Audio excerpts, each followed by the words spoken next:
The Razee Saga. Part 15. The War of Listening. Sentinel's crown of docks burned bright with work as the battered task group slipped home. Sparks fell across hulls like rain, welders tracing scars with silver light, cranes moving crates of Illyrian alloy and Dominion crystal. The Razee 2 eased into her berth, her layered shield still humming faintly, her halo net shimmering like glass around her ribs. She had survived the silence, but she carried the weight of it in every plate and conduit. Crews disembarked in silence, their faces hollow but proud. They had endured where no fleet had gone before, staring into the chorus of seams and returning alive. That alone was victory. Yet for Rivers, standing at the rail of Sentinel's council chamber, it was not enough. He delivered the report without flourish.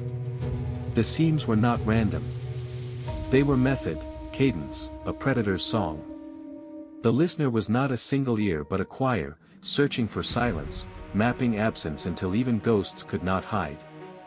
And worse, the breach they had forced had shown something older still, scaffolds of impossible origin, and a figure suspended in the void, listening. The council chambers darkened as his words fell. Holograms flickered of seams opening, waves pressing, shields groaning. Voices of Dominion commanders and Alliance senators clashed, some calling for more expeditions, others for withdrawal, others for unity through force. Hope sat opposite Rivers, his Dominion armor gleaming even here, his voice carrying the same iron weight. Together they steadied the storm. The seams could not be ignored. The listener would not rest. When the debate settled into uneasy quiet, Rivers spoke the order that would shape their next war. Scientists from both sides were to be pulled from their silos, brought together not as rivals but as one mind. Illyrian theorists, Dominion architects, human engineers, Solarian artisans. He wanted them gathered within Sentinel's crown, beneath the veil of the halo net. Their task was singular: build a weapon to seal seams the moment they appeared. He laid the reasoning bare. The listener had circled the task group, pressing harder with each flare. It was learning. And if it learned enough, the seams would not stay in dead sectors or empty folds. They would open where life burned brightest, near colonies, near trade routes, near the living worlds of the Alliance. Silence was defense, but silence alone could not protect billions. They needed to cut the seams before they widened, before they spilled into inhabited skies. The order cut through the chamber like a blade. For a moment, no one answered. Then voices rose, hesitant, doubtful, but willing. Dominion scholars whispered of resonance coils powerful enough to collapse folds. Illyrians spoke of harmonic engines tuned not to sing but to sever. Human engineers muttered of chaining storm cannons to Dominion crystals, of building blades of silence that could carve reality itself. None had done it before. But none said it was impossible. Hope gave a single nod, his voice carrying across the chamber. Dominion scientists would share what had been hidden since the fall. Knowledge buried in sealed vaults, half feared as too dangerous, would be brought to the table. Illyrians agreed in kind, promising to unravel their harmonic codes for the first time since the Abyss War. For the Alliance, Rivers promised everything Sentinel could give: power, alloy, time. Thus it began, the first forge of silence not built to endure but to strike. When the council adjourned, Rivers remained in the chamber, staring at the starfield beyond. Isabella came to stand beside him, her presence steady as ever. Stephen leaned against the rail near them, slate glowing faint with glyphs, the mark of Sentinel humming under his skin.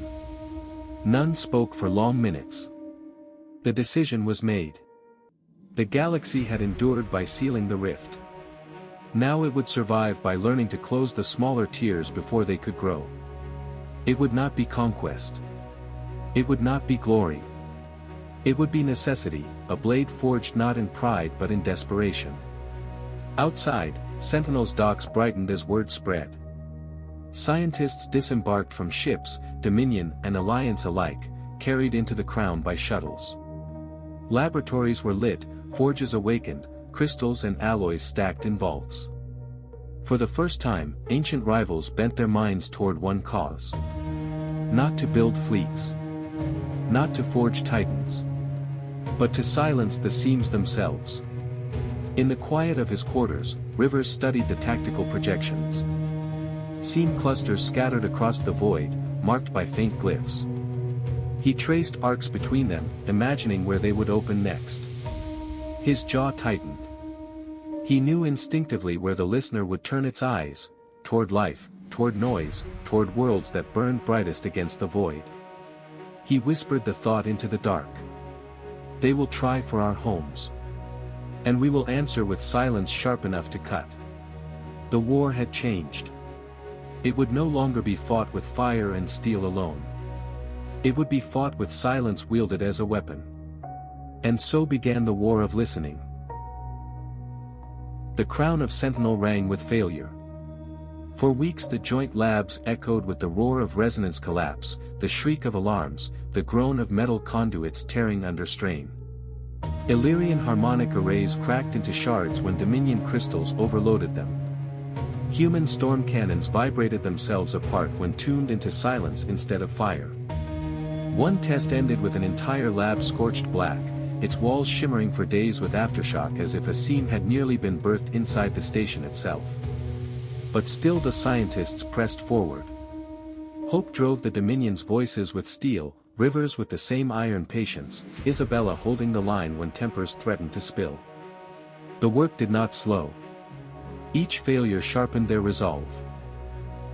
And then, on a cycle marked only by exhaustion, success came. The chamber glowed faintly as coils of Dominion crystal aligned with Illyrian harmonic cores. Human engineers had wrapped the array in storm cannon barrels stripped of their killing charge, turning them into conduits of silence instead of fire. Power surged through the lattice, not as song but as absence, a pulse that cut instead of carried.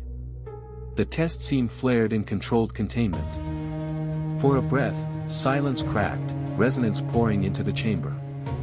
Then the quiet fong struck. The seam folded in on itself, snapped shut like a door slammed against wind. No aftershock. No collapse.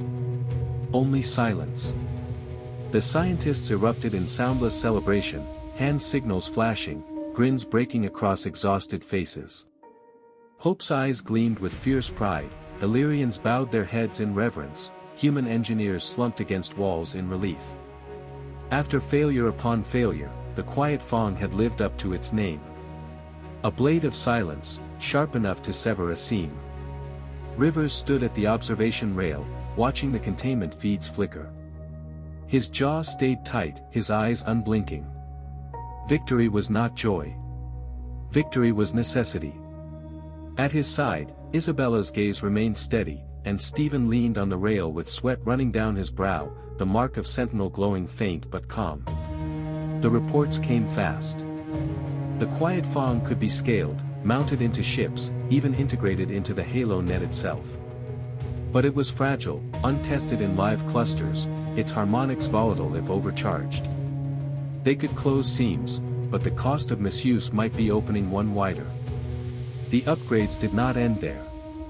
Illyrian scientists presented new work on the halo net, a lattice woven tighter, tuned to swallow resonance far heavier than before. The nets could now drink silence until their cores trembled, holding nearly twice the weight before fracturing. But every improvement came with danger. If a net did break, the collapse would echo louder than before, a flare that could call every listener in range. And then came the most daring proposal.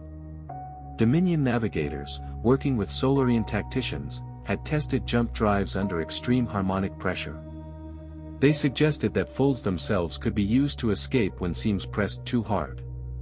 A fleet could leap into the cracks, folding through the same space the listener tried to unravel, cutting free of the trap. In theory, it would work. In theory, it would turn the listener's weapon into a door. But theory had never faced the silence. The drives had not been tested in live clusters. To risk it in war might mean survival, or total annihilation. The room of scientists argued in silent signals, hands cutting sharp in the air, voices kept low but edged with fear. To wield the quiet fong, to reinforce the halo net, to leap into seams themselves. Each step carried promise, each step carried risk. Rivers listened, but when he spoke his words cut through the noise like iron. The quiet fawn will be mounted. The halo net will be upgraded. And the jumps will be prepared, but not tested until war demands it. The decision was final. The forges sang again. Crystals were cut, arrays forged, ships outfitted. The Razee 2 received the first full integration, her ribs lined with quiet Fong arrays, her halo net woven with the new lattice. Arclight was next, her storm cannons chained to Dominion crystal, her lightning tuned to silence. Scuda V, Aegis, and even the Dominion cutter received fragments of the new weaponry, enough to test information. The Echoborn ship pulsed faintly, its broken cadence aligning as engineers carefully laced its fractured hull with quiet Fong shards. Stephen watched it all, his eyes shadowed, his slate alive with glyphs that pulsed too fast for human sight. His voice came quiet, almost a whisper. The seams will not fear this. They will press harder. They will not allow silence to cut them without reply. Rivers placed a hand against the railing, his expression cold. Then we cut faster than they press. The war of listening had found its first true weapon. Not fire. Not song. But silence sharpened to a blade. And in the distance, unseen beyond Sentinel's crown, the seams pulsed faintly, as though already aware that silence itself had been turned against them. Beyond Sentinel's veil, the Dominion's banners burned in their own councils, the vast crystalline halls alive with echoing voices. Their people had risen from centuries of silence, awakened to war and alliance in the same breath. Pride surged through them, but pride was not unity. In the great chamber of Shelvoran, a Dominion stronghold carved into crystal mountains, commanders gathered under the glow of resonant spires. Fleet Admiral Hope's name carried across the hall, his new title both anchor and fracture.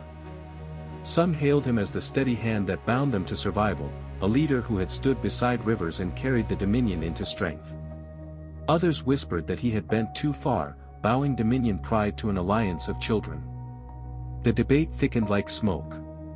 One voice carried sharp and clear, Commander Valen, veteran of hidden fleets, his armor scarred from centuries spent fighting in silence.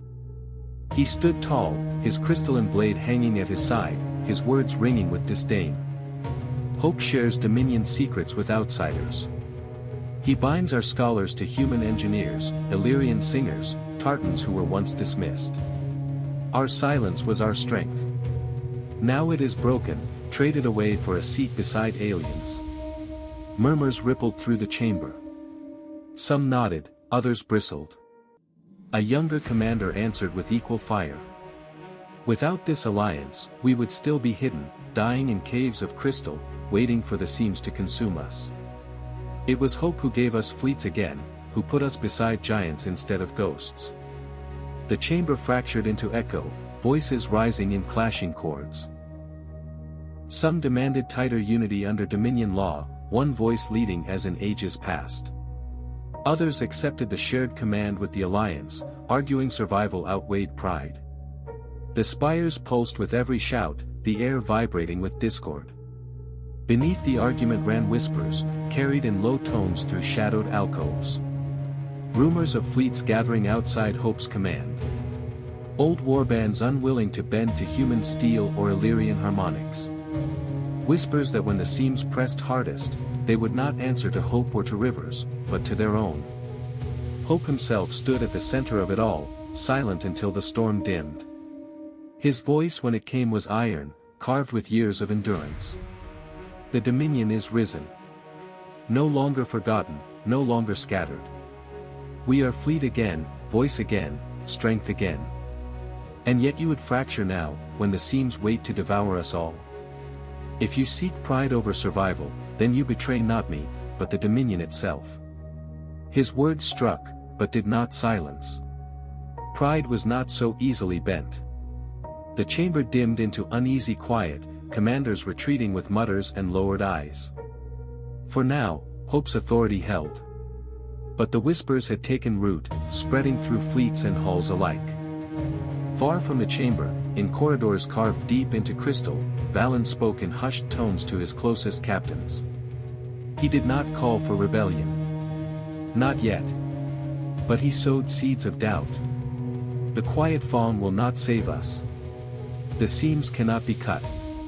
The listener will press harder, and when it does, the outsiders will fail. When that day comes, the Dominion must stand alone. His captains listened, their faces hard, their eyes reflecting the glow of resonance crystals. They did not pledge, but neither did they turn away. The whisper became promise: if the alliance faltered, Valen would lead. On Sentinel, Rivers and the others remained unaware of the depth of the fracture. Reports of political discord trickled through channels, but the true weight of Dominion pride carried in silence. For now, the fleets trained together, the forges sang, and the quiet fawn grew sharper. But in the Dominion's heart, cracks spread. Stephen sensed it faintly, the mark on his skin glowing with unease. The seams beyond did not care for politics, but the listener listened to more than silence. It thrived on division, on voices breaking rhythm. In the end, the war of listening would not only be fought in void, but in council halls where whispers could cut deeper than blades. And so the Dominion stood, risen, armed, but shadowed by pride. Hope's command held. But for how long, none could say. Stephen's steps through Sentinel's crown were slow, his slate dim against his chest, the mark beneath his skin burning faint with unease. For days the feeling had been growing, whispers threading through the conduits of Sentinel, not of seams or listeners, but of voices breaking rhythm. Dominion pride was shifting, hardening. In the quiet hum of the halo net, he could feel it like cracks forming in crystal. He found Rivers and Isabella in the Razee 2 strategy chamber, holomaps flickering with seam clusters and fleet rotations. They looked up as he entered, his face pale, his eyes shadowed. His voice was low, carrying more weight than volume. The dissent is growing. Not here. Not in the fleet's training under Sentinel's veil. But in Dominion halls. Their pride curdles into something sharper. They speak in whispers now, but whispers will become commands. If it comes to all Dominion against Alliance, we must be ready. The chamber fell heavy. Isabella's gaze darkened, her jaw set. Rivers did not answer immediately. He studied Stephen's trembling hands, the glow of Sentinel's mark pulsing faint beneath his skin. When he spoke, his voice was iron. Then we prepare, in silence as sharp as theirs. He summoned Illyrian counselors in secrecy, their slender figures stepping into the chamber with eyes shimmering like light across glass. Rivers' words were quiet but direct. The Dominion may fracture. Their fleets may turn.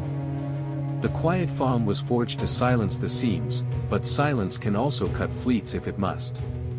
For defense against the listeners and for insurance against betrayal, the Alliance will need shadows of its own. The Illyrians understood at once. Their kind had always been keepers of hidden things, singers of veiled truths. They spoke of the great cloaks, the industrial veils over Earth's shadowed docks, where once titans of war had been born. Under those cloaks, unseen by the Dominion, they could birth 3 more Shadow-class warships. Silent giants. Cloaked fortresses. A fleet within the fleet. The plan was sealed without council vote. Only Illyrians, Rivers, Isabella, and Stephen would carry it. The shadows would be built in silence, prepared as both sword against the listener and shield against Dominion betrayal. That same cycle, Rivers summoned Isabella aside. His eyes held steel, his voice colder still. The lost fleet slumbers still in their caverns of alloy, waiting for the awakening to be complete. I need numbers. Not rumors, not fragments. A tally of every ship stirred, every hull still bound in sleep. Isabella nodded without question. She would go herself, not sending envoys, not trusting second voices. The lost fleet was too important to risk through whispers. Her orders were clear: awakeners must give her count, ship by ship. She would see with her own eyes how many giants now sailed and how many still waited in their endless dark. If descent hardened into war, she would form the spear of that hidden fleet. And rivers would muster the alliance banners to stand against them, or beside them, as the tides demanded. Together, spear and shield. Stephen watched them with weary eyes, the mark burning steady under his skin. He could feel the listener pulsing faint in distant seams, waiting, listening. But now another silence pressed close. The silence of secrets buried inside allies' hearts. The orders spread without sound. Illyrian shipwrights slipped into Earth's veiled docks, cloaks shimmering to hide their work. Isabella departed in silence aboard a fast courier, bound for the caverns where Titans slumbered. Rivers remained at Sentinel, holding the line, summoning fleets in rotation, keeping the council steady while building a shadow that none could see. From the outside, the Alliance and Dominion stood united, forging weapons to cut seams, drilling fleets to fight without words. But beneath, two wars brewed, one against the listener in the void, the other against pride within their own walls. And in the stillness between, Rivers whispered a truth only Isabella and Stephen would hear. The Dominion has risen, but pride will always listen louder than reason. If the day comes, we will meet them in silence. And if it does not, then the shadows will stand as our shield against the void. The chamber dimmed, the stars beyond Sentinel cold and watchful. Somewhere in the dark, seams pulsed faint, and the listener listened. But closer still, Dominion whispers sharpened, waiting for the moment silence would break. The courier slid from Sentinel's veil into deep folds of quiet, its drives burning soft as it threaded the hidden corridors toward the lost fleet. Isabella stood at the viewport, her reflection hard against the stars. She had led charges through fire, commanded fleets against silence, but this task felt heavier. War could be measured in battles. This was measured in sleeping giants. The caverns of alloy opened before her at last, carved into the bones of forgotten moons. The first Titans stirred in their berths, vast frames lit by work crews, plates humming as old engines drank new fuel. The Razee too had once walked from such a cavern, but now she was not alone. Isabella walked the halls with awakening crews, tallying with her own eyes. 200 ships stood ready, their hulls alive with fresh power. 300 more were half-stirred, their conduits glowing, their nets woven but not tested. Another 400 still slumbered in shadow, their frames cold, their names unspoken since the war that buried them. 900 Titans in all. 200 sharp, 300 half-forged, 400 waiting. Numbers that could tip any war, numbers that could shield the alliance or shatter it. She recorded nothing. No slate. No glyph. Only memory. In silence she carried the weight of the count, engraved into her mind like steel. When she returned, Rivers would have his answer, and the burden of knowing what slept would rest with him alone. She boarded the courier without ceremony, leaving the caverns glowing faint behind her. As the ship slipped back toward Sentinel's veil, she whispered to the void what she would not say aloud. If it turns against us, I will be the spear. On Sentinel, Rivers moved through quiet corridors to a sealed chamber, guarded and dim. Only 3 entered with him: General Tudor, steel-eyed, scarred by decades of campaigns, his uniform bearing the weight of every battle survived; Fleet Admiral Hope, armored in Dominion crystal, his presence sharp as a blade, his eyes unreadable. The chamber sealed. Lights dimmed. Rivers spoke first, voice calm but carrying iron. Dominion whispers reach even here. Pride hardens. Doubt spreads. I did not summon you to accuse, Hope. Only to say I am aware. Hope's eyes narrowed, his voice like stone breaking. You think I do not hear them? I hear them in every hall. Commanders muttering that I have bent, that I have chained the Dominion to outsiders. They forget we survived as prey, and now we stand as equals to giants. But pride does not forget. Pride listens louder than reason. Tudor leaned forward, his hands clasped tight. Whispers wrought faster than wounds. If it festers, they won't wait for seams to press before they break ranks. Rivers nodded, his gaze steady on hope. Then it must be stopped before it spreads too far. I will not order you how. They are your people. But I will say this, if dominion fracture comes while the listener presses, it will break us all. The silence that followed was heavier than battle. Hope's jaw worked, his voice low when it came. I cannot silence them with command alone. To crush dissent is to prove them right. To guide it will take time, and time is the one thing the seams do not grant. Rivers leaned forward, his tone sharp, steady. Then by it. However you can. Show them victories. Show them that their fleets stand stronger beside us than they ever did in shadow. Show them we are not chains, but shields. If you fail, pride will burn us both. Tudor's eyes cut between them, his voice a growl of truth. We've bled too much to see this war lost to politics. If the Dominion breaks, the alliance will hold. But if the alliance stands alone, we may not stand at all.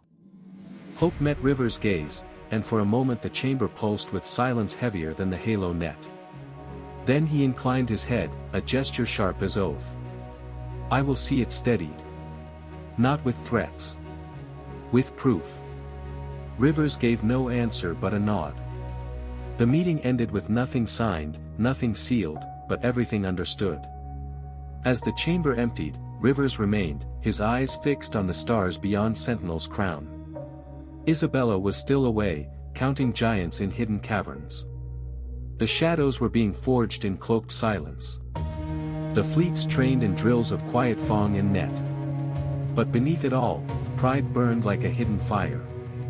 He whispered into the empty chamber, words meant for no ears but his own. If Dominion falters, we hold. If Dominion stands, we endure. Either way, the war of listening will not wait. The courier slid free of fold space, Sentinel's crown of docks blazing bright against the void. Isabella stood at the viewport, arms clasped behind her back, her mind replaying every cavern, every berth, every silent titan that had stared back at her. 200 ready. 300 waking. 400 sleeping. The numbers pressed like stone against her chest. The Razee 2 loomed ahead, her frame fully reborn, new layers of alloy shimmering with Dominion weave, Illyrian song braided into human steel. No longer scarred, no longer half-patched. She was a warship remade, a flagship worthy of what was coming. Isabella's gaze lingered on her as the courier docked. This would be the ship Rivers would need when the seams pressed again. She strode through Sentinel's halls without pause, guards saluting, officers stepping aside. The chamber doors parted and Rivers rose from the council table, Tudor at his flank. He studied her face and needed no words to know the count weighed heavy. She spoke it plain. 900 ships. 200 sharp and ready. 300 waking, half built into strength. 400 still in shadow. They will not all rise soon. But they will rise. Rivers listened without interruption, his jaw set.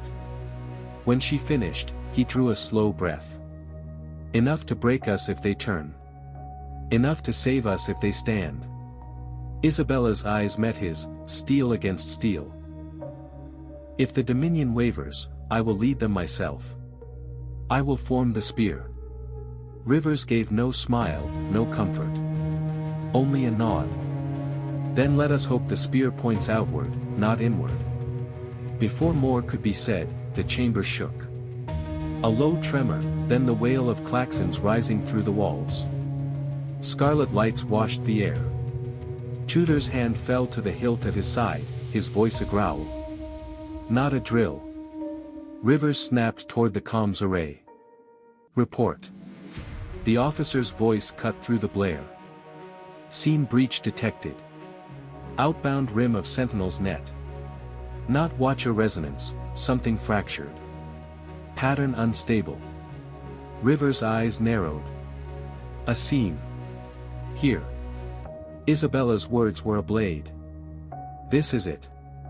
The first test. They moved fast, no time for council talk.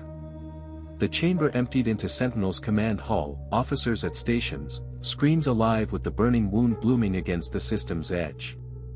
A seam, jagged, shimmering with broken resonance, its edges straining against the halo net's silence. The net held, but it buckled. Strands glowed bright, their weave trembling as the seam pressed harder, silence fighting silence. River's voice cut through. Ready the quiet fawn. Deploy from Razee 2. Across the docks, the reborn flagship roared to life. Crews rushed the weapon into place, its spines folding outward like a predator's jaws, its core burning with braided Dominion Illyrian resonance.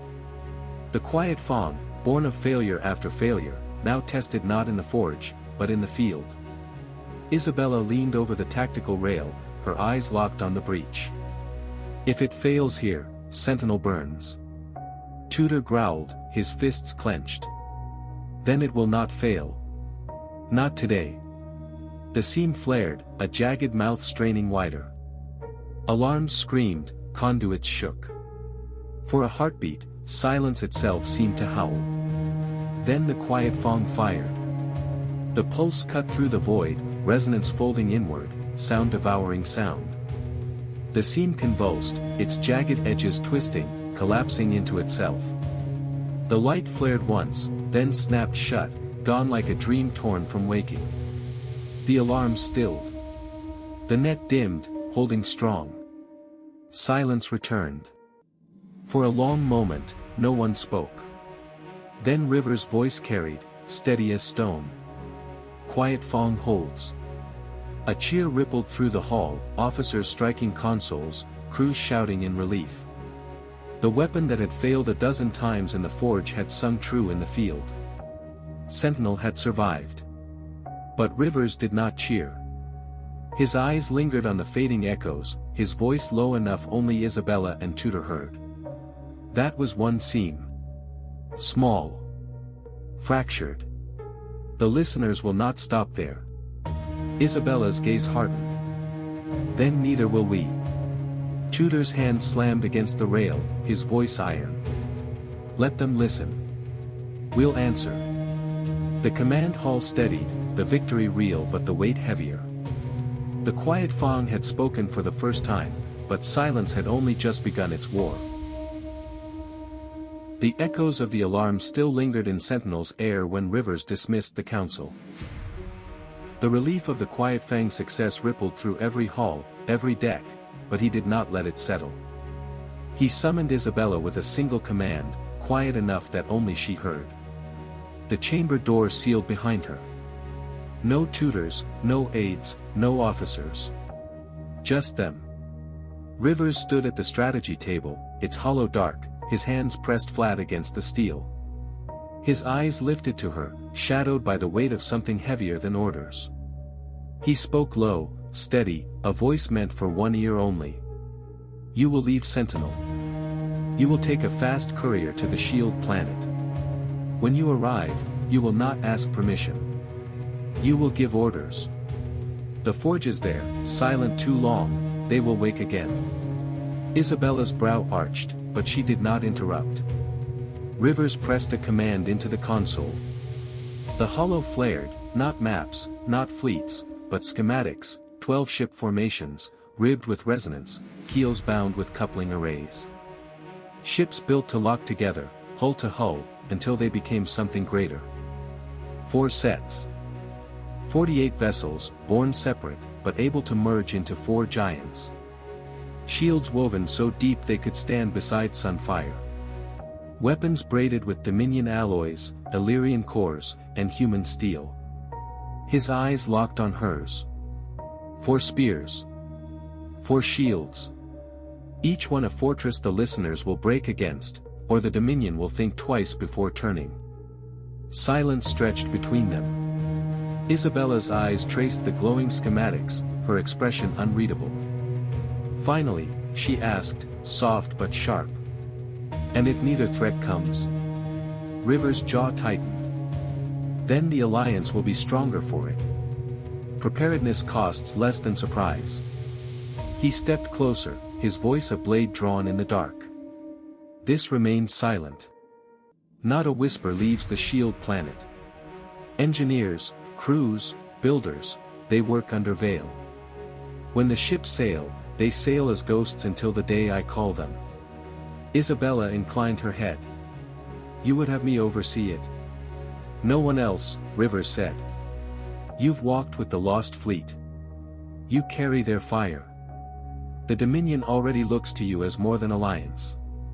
That weight will shield this secret. For a moment, something flickered between them, an old trust, tempered through wars that had nearly broken them both. Isabella gave a single nod. Then it will be done. Rivers let out a breath he had not realized he'd been holding. Go quickly. Do not return until the forges burn. She turned without another word. The chamber door closed behind her, leaving him alone in silence. But his work was not finished. One by one, the original council members were summoned. Not together, not in quorum, but alone. The Tartans. The Cryons. The Solarians.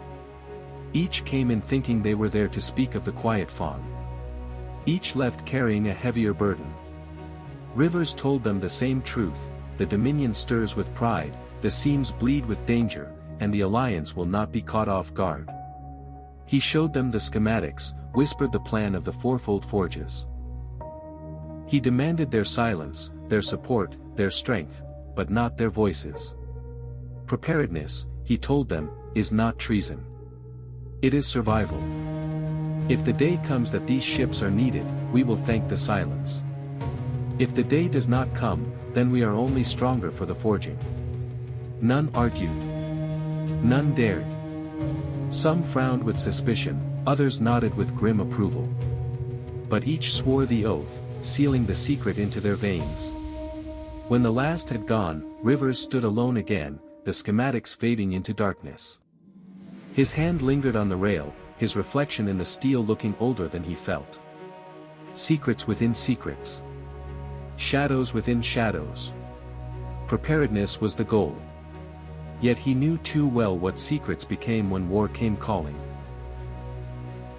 The Dominion Council chamber was a thunder of voices. Where once awe had bound them, now suspicion gnawed at the edges. Banners glowed against the vaulted walls, spiral insignias blazing like suns, but beneath them commanders clashed. One voice thundered above the rest.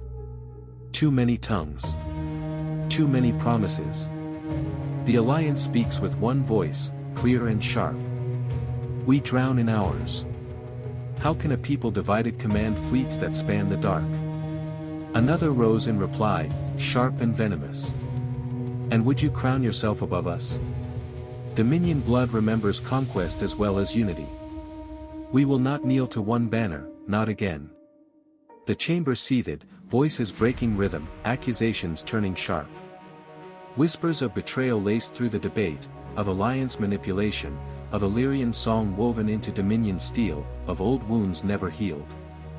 Fleet Admiral Hope stood at the center dais, his jaw locked, his eyes shadowed. He raised his hand, but the storm did not cease. Pride had tasted its own strength, and now it hungered for more. Far across the stars, Isabella stepped from her courier into the shadowed halls of the Shield planet. The air was hot with smelted alloy, the ground trembling with the deep thrum of dormant forges.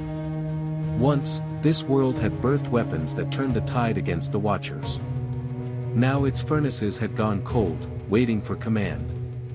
She gave it.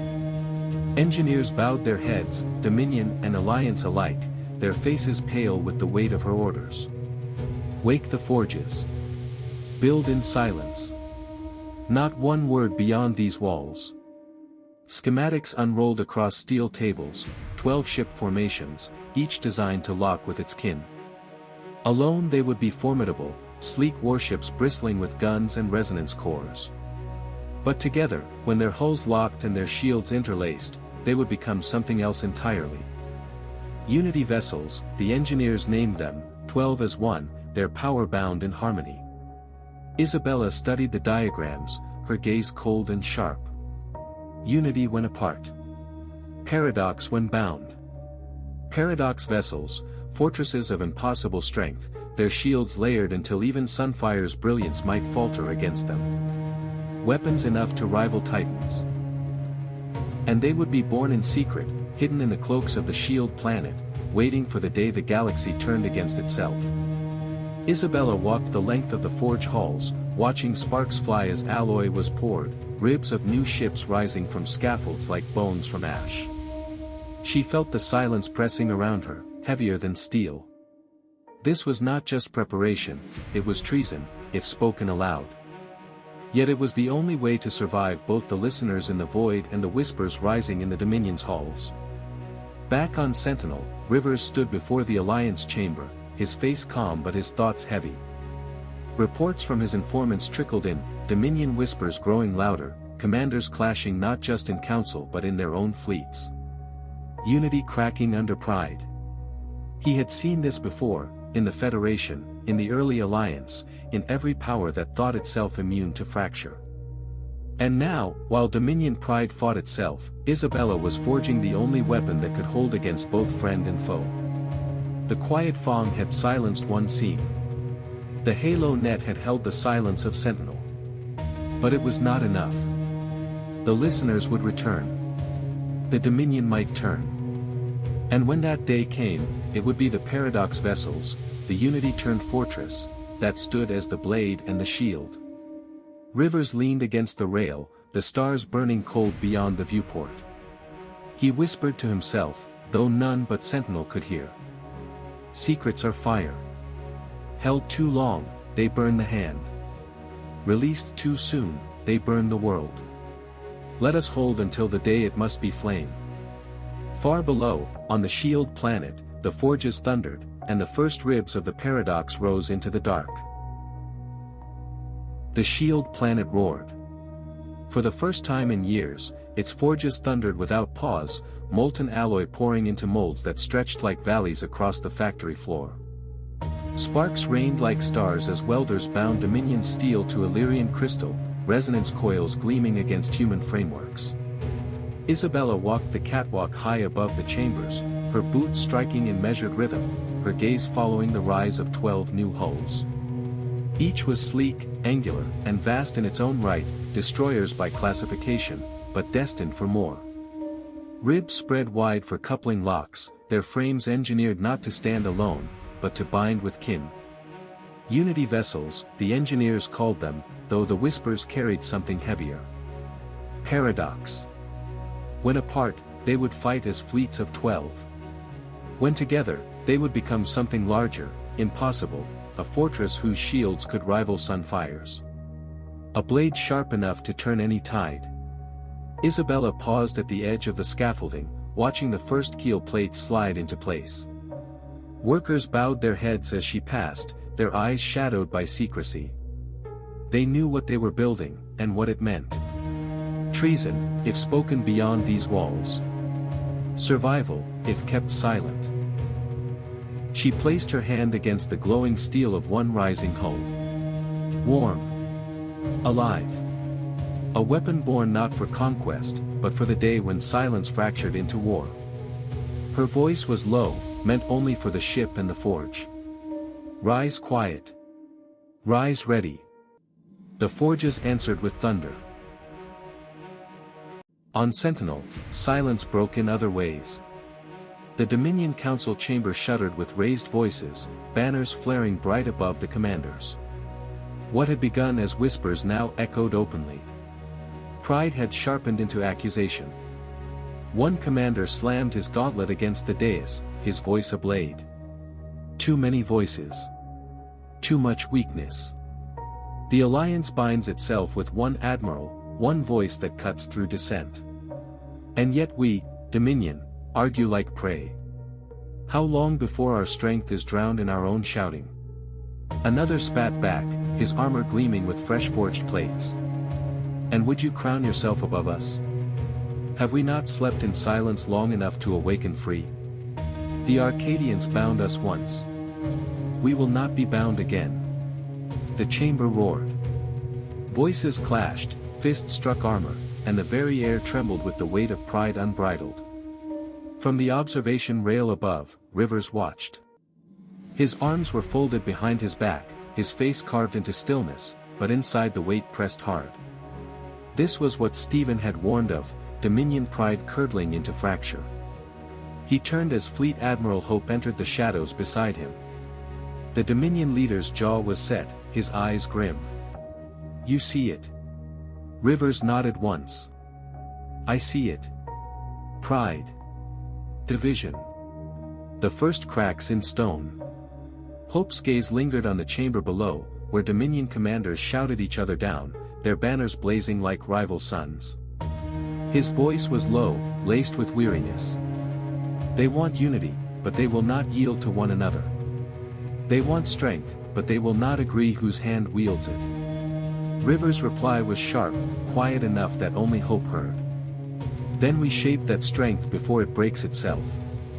Dominion cannot afford fracture. The Alliance cannot survive it." Hope's eyes narrowed, suspicion flickering. "And you would shape it?" Rivers shook his head. "Not me. You. They trust you enough to spit their venom in your chamber. That makes you the one voice they'll follow, if you choose to be it." Hope studied him for a long moment, then nodded slowly, as though tasting the weight of the mantle Rivers laid before him. Below, the chamber raged on, Dominion pride tearing at itself. Above, two admirals stood in silence, one of Alliance, one of Dominion, both knowing what must come if the galaxy was to endure. And far away, on the shield planet, the first Unity hull rose from the forge, its ribs glowing against the dark. The alarm cut through Sentinel's crown like a blade, a harsh resonance that made every officer snap to attention. Reports streamed in before the council could assemble, seams blooming near Cryon space, a cluster so close to inhabited worlds that even silence felt dangerous. Rivers stood in the command hall, his hand steady on the rail as the data spilled across the hollow. The Cryon envoys loomed beside him, their massive frames tense with fury. "This is our border," one of them rumbled, low as thunder. "If the seams break here, Cryon burns first." Rivers nodded once, his voice carved in iron. "Then we do not let them break." He gave the order. "Razee 2 to sail. Gemini fleet to answer." The docks roared as the flagship disengaged from her berth. The Razee 2 gleamed, her scars erased, her hull plated in Dominion alloy braided with Illyrian resonance. Shields shimmered in layered waves, reborn for war. Aegis fell into port, her shield arrays glowing steady. Scuda V rumbled on the opposite flank, her broadsides alive with fresh power. Isabella II drifted behind, her bays awake with wings tuned for reconnaissance and strike. Together they formed the sharp core of Gemini fleet, ready to cut into the seams themselves.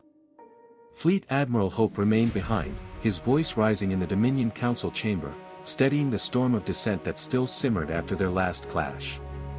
His battlefield was political, not void. Rivers clasped Hope's forearm in private before departure. "You steady the chamber. I'll steady the border. And when I return, I'll make a stop at Earth." Hope's eyes narrowed, but he asked no question. He knew better. The seams shimmered against Cryon's rim like wounds bleeding into the void. Jagged mouths, their resonance fractured but fierce, straining against the halo net hastily woven by Cryon engineers. The net held, but barely, its weave trembled as each pulse slammed against it, threatening collapse. Razee 2 burst from fold space, vast and steady, her silhouette a promise. Aegis and Scuda V flanked her, shields glowing, guns hot. Isabella II spread her wings, scouts fanning wide to map the seam's rhythm. On the flagship's bridge, Rivers gripped the rail. "Report." The answer came sharp. "Net integrity at 60. Surge incoming. If it breaks, Cryon burns. Quiet Fong deployed."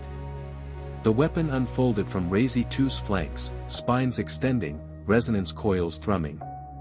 The fleet braced as the seam pulsed, light spilling jagged across the void. Then the quiet Fong fired. Silence poured outward, folding resonance back upon itself. One seam collapsed. Another followed. But the third convulsed, shuddering, buckling without breaking. The quiet Fong strained, its core glowing white, conduits trembling. For a heartbeat the weapon seemed ready to rupture. Aegis surged forward, her shields flaring wide to absorb the backlash.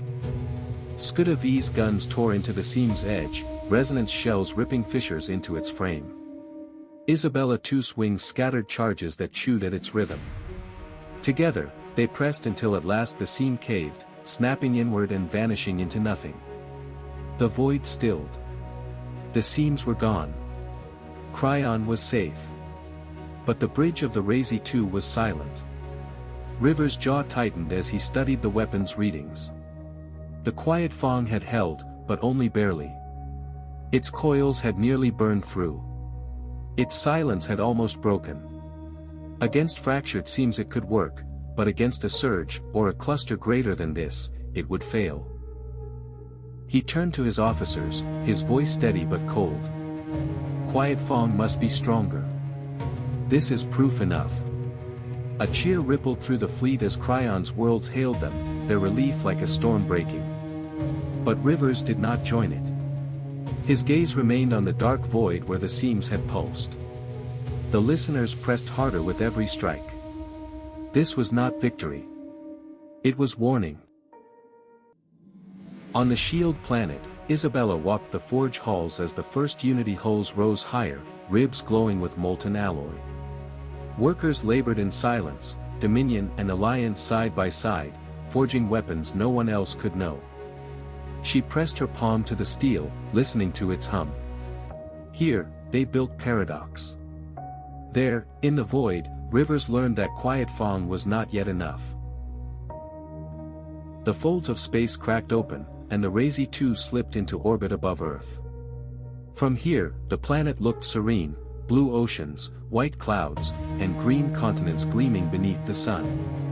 But far below that beauty, hidden beneath the vast cloaks of the great shrouds, Earth's heart thundered with industry. Rivers stood at the viewport as the veil peeled back for him alone. The cloaks shimmered, vast arcs of distortion unraveling to reveal the hidden shipyards. And within them, shadows moved. Not small destroyers or carriers. Not even the proud bastions. These were darker, heavier, their hulls ribbed with resonance locks and cloaking spines. The Shadow-class warships. Silent giants, forged in secrecy. He descended into the dockyards himself, escorted through the cavernous gantries where welders rained sparks and engines glowed with restrained fire. Each hull was vast, sleek, designed for silence and sudden death. Not one shimmer of their frames bled beyond the cloak, their existence erased from every eye but his. The chief engineer, sweat streaked across his brow, reported with weary pride. 3 keels laid. 2 rising faster than expected. Cloaks integrated into the frame itself. Weeks ahead of projection, Admiral. Rivers let his hand rest against one of the dark hulls. It thrummed beneath his palm, alive but silent. In that moment, a rare smile flickered across his face, not joy, but respect. These ships were not just insurance. They were survival. If the seams opened wider, if the Dominion fractured, if the listeners pressed harder, these shadows would hold the line. He left Earth with the image burned into his mind, silent titans, half-born, waiting in the dark. When the Razee 2 returned to Sentinel, the Dominion Council was already in session. The chamber that once thundered with division now held a different kind of silence. Fleet Admiral Hope stood at the center dais, his shoulders square, his voice measured. He had given the council a choice, and it had struck them harder than any speech. Stay as one, or split. Rise together, or break apart. Rivers entered quietly, standing in the shadows as the vote was recorded. Not one banner broke away. Not one commander raised their voice for division. The realization rippled through the chamber, through pride, through suspicion, through anger. The Dominion had seen the edge of fracture and chosen unity instead. Not out of fear, but out of recognition. Alone, they would fall. Together, with the Alliance, they had a chance to endure. Hope's final words carried through the hall, steady as stone. If any people feel unheard, if any fleet feels ignored, if any wish to leave, then you may. Freedom is yours, as it always was. But those who remain will fight as one. The banners glowed in answer. None dimmed. None walked away. Rivers caught Hope's eye across the chamber. The Dominion leader's face remained stern, but there was something else in his gaze, resolve tempered by humility. He had offered them division, and in rejecting it, they had chosen strength. Later, in the quiet of Sentinel's halls, Rivers spoke to Isabella through secure channel from the Shield planet. The Dominion holds, for now. Hope steadied them. They chose unity, not fracture. Her voice was steady across the distance, though he could hear the roar of the forges behind her. Then perhaps we are not alone in this after all. Rivers stood in the silent corridor, the memory of the shadows on Earth burning behind his eyes, the Dominion banners still glowing in his mind, and the hum of paradox rising in secret on the Shield planet. Preparedness, he thought again, was survival. And for the first time in weeks, he let himself believe survival might still be possible. The Dominion Council chamber had barely cooled from its vote when Rivers sought out Hope. They met in the long corridor that overlooked Sentinel's forges, the planet below alive with repair and resupply. Rivers' expression was grim, his voice stripped of ceremony. Cryon was close to breaking. Quiet Fong worked, but only just. We nearly lost the net. If the listeners press harder, the weapon must sing louder, or it will fail. Hope's jaw tightened. He said nothing at first, only gestured for Rivers to walk with him. Together they crossed the gantries into the weapons bay, where engineers from both Dominion and Alliance labored side by side. Sparks lit the air, conduits glowed with resonance coils, test frames hummed beneath constant calibration. The chief engineer bowed as they approached, but Rivers wasted no time. Quiet Fang's output is insufficient. At Cryon, one seam buckled the net. The coils nearly burned through. We need more power, more layering, more reach. If not, the next breach will cut us apart. The engineer began to answer, but the chamber shook with a deeper sound, the wail of klaxons cutting through the forge. Scarlet light washed across steel. Report channels snapped open, voices clashing. Seam cluster at Cryon. Larger than last. The halo net is failing. Rivers and Hope exchanged no words. They moved as one, sprinting through the gantries, their escorts clearing the way.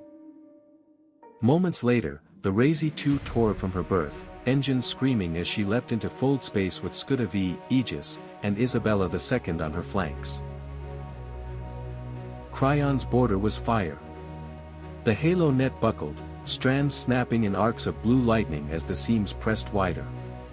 And at the heart of the assault, a new weapon of the listeners, an enormous lance of silence. It poured outward from the rift like a beam, not sound but the absence of it, cutting into the net until entire sectors went dark. Cryon's moons flickered, their defense satellites falling silent as the beam consumed their resonance. Entire regions bled into stillness. Rivers stood on the Razee 2's bridge, his voice cold. Bring us forward. Aegis called across the comms, desperate. Admiral, the beam will consume us. Rivers cut her off. Then we let it consume us. Razee 2, a head full. The flagship surged forward, shields blazing as she put herself between Cryon's net and the silence beam. The void trembled as the lance struck her, tearing against her layered shields, bleeding into her hull.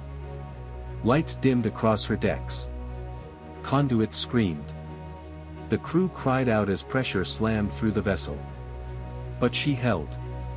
Rivers gripped the rail, his voice like steel. Soak it. Take every strike.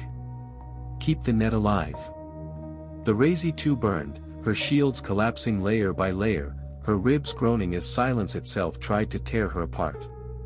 Sparks rained across the bridge, alarms shrieked, bulkheads buckled. Still she held.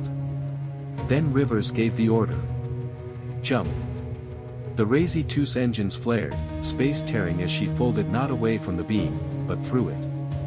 For a heartbeat the lance faltered, the silence breaking, disrupted by the ripple of her drive. Now! Rivers roared. 3 quiet fangs fired at once, Razee 2, Scuda V, and Aegis unleashing their resonance in concert. The pulses struck the seams, folding their jagged mouths inward, silence devouring silence. The Isabella 2's wings dove through the chaos, scattering resonance charges that gnawed at the rift's edges. The void convulsed. The seams screamed as they collapsed. One buckled. Then another. The beam fractured, split into shards of silence that bled into nothing. The final seam shuddered, its edges straining, then snapped shut with a thunderclap of resonance. The beam was gone. The halo net flared back to life. Cryon breathed again. On the Razee 2's bridge, silence held for a long moment. Crews lay slumped at stations, sweat streaking their faces, consoles smoking. The shields had nearly burned out. The hull bore fresh scars, deep and brutal. But they had survived. Rivers stood tall at the rail, his voice steady despite the tremor in his chest. Quiet Fong holds, when it sings in chorus. Hope's voice came faint across the Dominion comms. You broke their silence. Rivers' reply was cold as iron. No. We disturbed it. Next time, they'll press harder. The bridge lights flickered, systems struggling back to life. The crew looked to him with weary eyes, waiting for his command. Rivers gave it without hesitation. Patch her. Rebuild her. And triple the output on every quiet Fong in the fleet. If we face that beam again, one voice will not be enough. The Razee 2 drifted scarred but unbroken, her presence a shield across Cryon's border. For the first time, the listener's weapon had been stopped.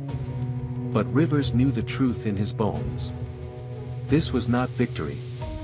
It was only the beginning of a deeper war of silence. The void above Cryon glittered with sparks as welders worked overtime on their fractured halo net. Rivers' orders carried across every channel, sharp and absolute. Reinforce the net. Layer it fourfold.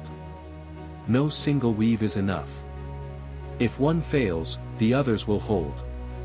Cryon will not bleed again. Engineers from every allied world surged into orbit, spools of resonance conduits spilling from dockyards, forming braided layers that wrapped the system in silence. What had been a trembling net became a fortress of overlapping strands, glowing brighter than the moons themselves. 3 Aegis-class ships arrived within days, their shield arrays blazing, their hulls heavy with Dominion alloy. They slid into formation with Cryon's fleets, their purpose clear, to stand as pillars, reinforcing the net when strain pressed too heavy. Then came the bastions.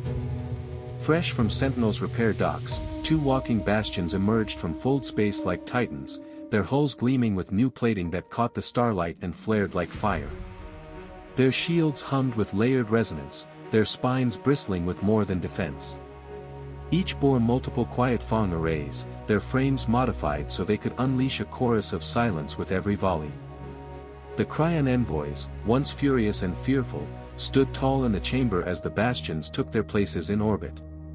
Pride rippled through their voices as they saluted Rivers across the comms. Cryon stands unbroken. Cryon stands with the Alliance. Rivers gave no reply beyond a nod. The void was fortified, but his mind was already on Sentinel. The Razee 2 limped home scarred but proud, her hull darkened with burn marks, her ribs groaning beneath temporary seals. As she settled into dock, crews swarmed her frame like ants, cutting away scorched plating, laying fresh alloy, purging conduits of silence as poison. Hope awaited Rivers in the private chamber overlooking the berth. The Dominion fleet admiral's eyes traced every scar across the Razee 2's hull, his jaw tight but his expression unreadable. When Rivers entered, Hope spoke first, his tone flat but edged. "You drove her into the beam." Rivers met his gaze without hesitation. "And she held." Hope's lips curved faintly, not a smile but something sharper. "A bold move. Reckless, some would call it." Rivers stepped closer, his voice low. Reckless would have been standing back and watching Cryon burn. For a heartbeat, silence stretched. Then Hope inclined his head. Bold, and it paid off. The two men stood in quiet accord, different banners, different burdens, but bound by the same truth: survival demanded more than caution. The Dominion Council chamber glowed brighter than ever before. Banners rippled high, voices alive not with division, but with fire. The news of Cryon had spread across every fleet, the beam that could have shattered them all, broken instead by Alliance steel and Dominion silence. Hope stood at the dais, towering above the gathered commanders. His voice thundered across the chamber. "You saw it. You heard it." The listeners pressed harder than ever before. Cryon stood at the edge of silence, and yet it did not fall. He raised his gauntlet, his voice sharper still. And why? Because the Alliance stood beside them. Because Razee too bled to hold the line. Because Aegis, Scuda v. Isabella II sang in chorus. And because the Dominion stands with them, not apart from them. The chamber roared, banners blazing bright. Hope pressed on, his tone hammering like steel. "You would argue pride. You would argue chains. But I tell you this, the listeners do not care whose banner flies higher. They will devour you all the same. If we are divided, we are prey. If we are united, we are hunters." The roar swelled, voices thundering agreement, commanders striking gauntlets against their chests. Hope's final words carried like a blade across the chamber. "The Dominion stands with the Alliance. And those who would walk away, walk now." Silence followed. No banners dimmed. No voices rose in defiance. Pride had been burned into unity by the fire of Cryon. From the observation rail, Rivers watched, his face unreadable. For the moment, at least, the fracture was sealed. Hope had steadied his people not with compromise, but with truth spoken in fire. And as the Dominion roared their ascent, the scars of Razee II glowed in Sentinel's light, silent proof that boldness, tempered by unity, could still hold the line against silence. The shield planet roared with the sound of completion. Sparks fell like rain, forges glowed with molten light, and scaffolds pulled back to reveal 12 gleaming hulls. The first Unity fleet was born. Isabella walked the length of the line, her boots ringing against steel as she inspected each vessel. Alone, each ship was formidable, sleek, bristling with weaponry, humming with fresh power. But together, their true purpose thrummed in silence. Coupling locks gleamed along their ribs, resonance cores calibrated to merge. They were 12 as one, built to lock into a fortress no seam could break. Rivers' orders had come quietly, carried only on channels locked between him and her. A single Unity fleet, cloaked and silent, sent to Cryon. Not to stand proud, not to reveal themselves, but to wait. A hidden blade in the void. She gathered the crews in the forge hall, Dominion and Alliance faces gleaming with sweat and pride. Her voice was steady, carrying the weight of secrecy. "You are the first. You are Unity. You will sail where no one sees you. You will wait where no one knows you. And when you are called, you will rise as Paradox." Her gaze hardened as she scanned their ranks. "Swear it. Swear silence until the day you are summoned." The crew struck their gauntlets against their chests, the thunder echoing through the forge. They swore, not as voices, but as one. Isabella gave the order. "Cloak. Depart." The Unity fleet shimmered as cloaking spines flared, their outlines blurring until they vanished into nothing. Engines whispered to life, drives folding them into the void. Silent shadows, they slipped into cryon space, unseen even by the fleets they swore to defend. From the forge hall's high window, Isabella watched the stars ripple, then steady. They were gone, hidden in waiting. Her jaw tightened. The listeners had nearly broken them last time. When they returned, and she knew they would, the hidden fleet would rise like a spear. 2 weeks later, Sentinel's crown glowed with repair. The Razee 2 sailed from space dock reborn again, her scars purged, her frame gleaming as though untouched by war. Crews stood at their stations, the flagship alive with pride. Rivers walked the bridge, his gaze sweeping the consoles, the crew, the glow of fresh plating outside the viewport. The Razee 2 looked new, but he knew too well what scars lingered beneath the steel. General Tudor joined him at the rail, his gruff voice carrying a rare note of satisfaction. "She's whole again. Ready to sail." Rivers gave a slow nod. Ready, or as ready as anything could be. Before he could say more, the alarms began. The whale cut through Sentinel like a blade, red light flaring across every console. Officers snapped to stations, comms roaring with reports. Scene detected. Outer rim of cryon space. Pressure rising fast.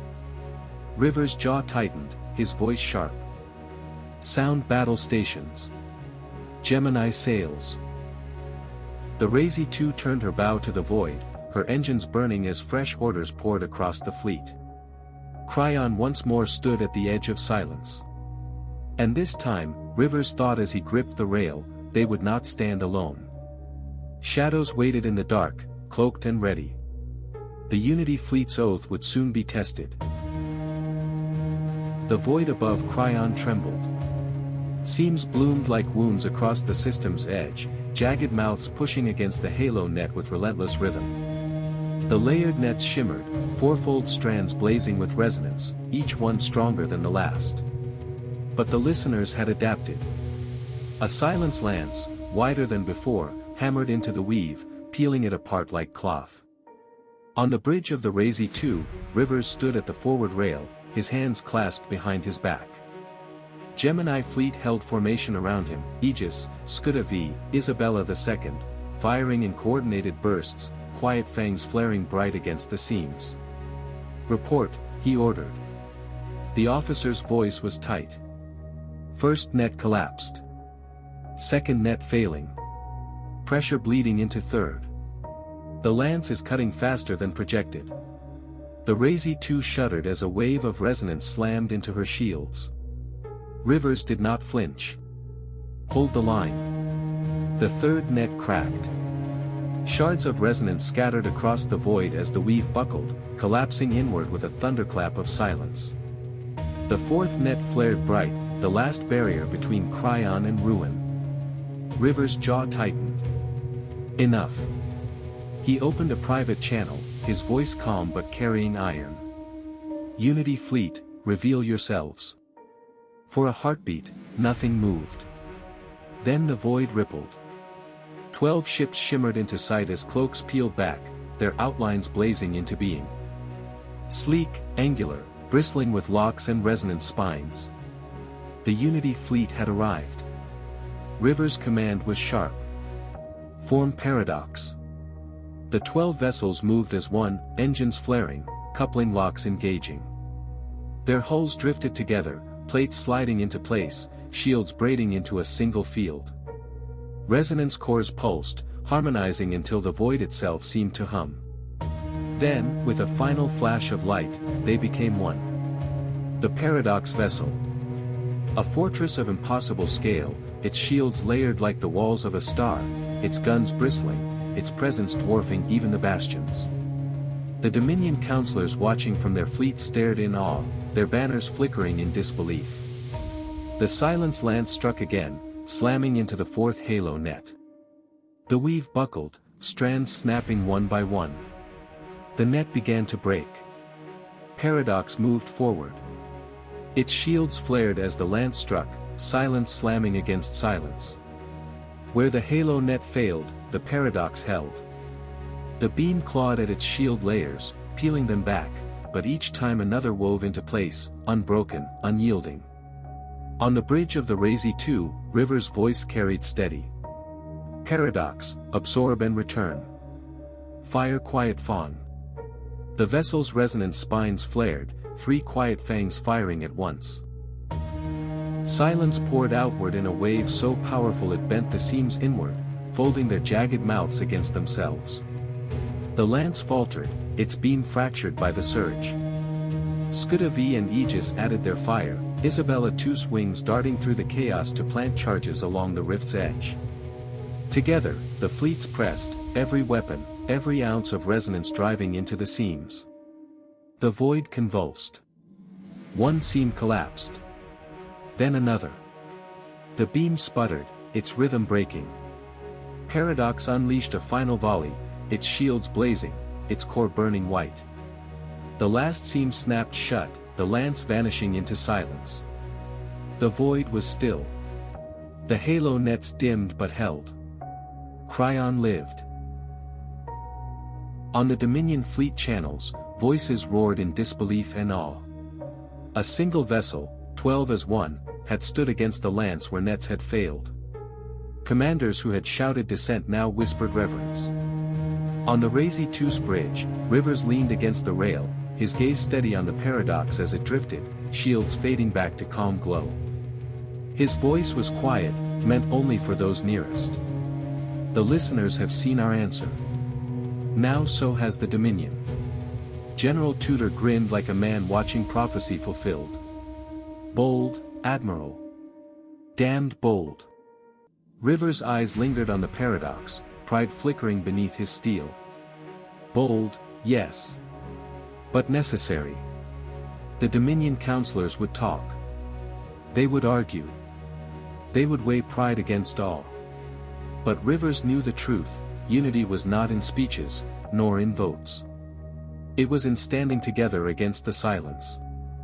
And today, unity had risen to Paradox. The void above Cryon glowed with new strength. For layers of halo net shimmered bright as woven glass, each strand braided tighter than before. The 2 walking bastions held their vigil in orbit, their shields radiant, their spines bristling with quiet Fong arrays. And now, looming steady, the Paradox drifted silent, its 12 hearts beating as one fortress. Rivers stood at the forward rail of the Razee 2, his gaze fixed on the scene beyond the viewport. This was no longer a wounded border. This was a citadel. He spoke, his voice carrying across fleet-wide channels. Unity fleet remains. Bastions remain. The net will hold. If the listeners come again, Cryon will be ready. The answer came back from every ship, Dominion and Alliance alike. Steady and proud. Rivers cut to a private channel. Isabella's face shimmered across the display, lit by forge light and command glare. Her presence was sharp as always, her eyes alight with resolve. He kept his tone low, almost personal. Return to Sentinel. Cryon has its shield. Now I need my spear at my side. She nodded once, no words wasted, and cut the channel. The Unity crews had sworn silence, the Paradox would wait unseen. But Isabella would return where her presence was needed most. Days later, Sentinel's crown glittered with starlight as Gemini fleet eased into dock. The Razee 2 gleamed once more, her hull patched and polished, though the scars beneath her plating would never truly fade.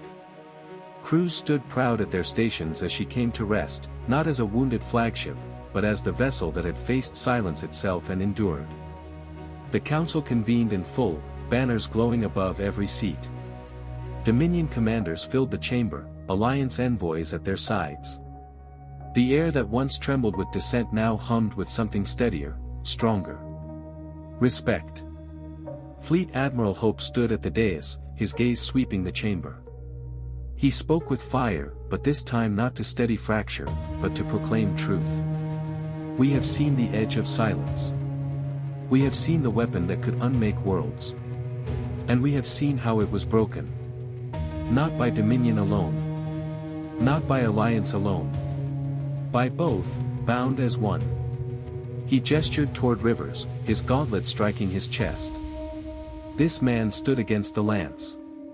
His fleet bled so ours would hold. He is not only an admiral, not only a commander. He is a friend to the Dominion. The chamber roared, banners blazing bright. Rivers stood slowly, his presence calm, his voice carrying steady. We did not come to bind you. We did not come to lead you. We came to survive with you. The seams press harder every day. The listeners do not care whose banner burns brighter. They will devour all the same. If we stand as one, we endure. If we fracture, we fall. For the first time, no dissent rose. No whispers, no venom. Only the steady roar of agreement, Dominion and Alliance voices merging into a single thunder. Banners dipped in pledge. Commanders bowed their heads. The chamber vibrated with respect not forced, not coerced, but earned. In that moment, the war of listening had shifted. Where once pride threatened to fracture, now it was bound in unity. Where once whispers gnawed at the edges, now silence itself dissolved into loyalty. Rivers stood at the heart of it, his jaw set, his gaze steady. Not as conqueror, not as savior, but as ally. And so the book closed not with fracture, but with fire tempered into trust. The Alliance and Dominion, bound not by chains but by choice, stood together at last. For the first time in generations, silence did not divide. It forged. Stay tuned and subscribe to follow along with Buck Rivers in the Razee Saga.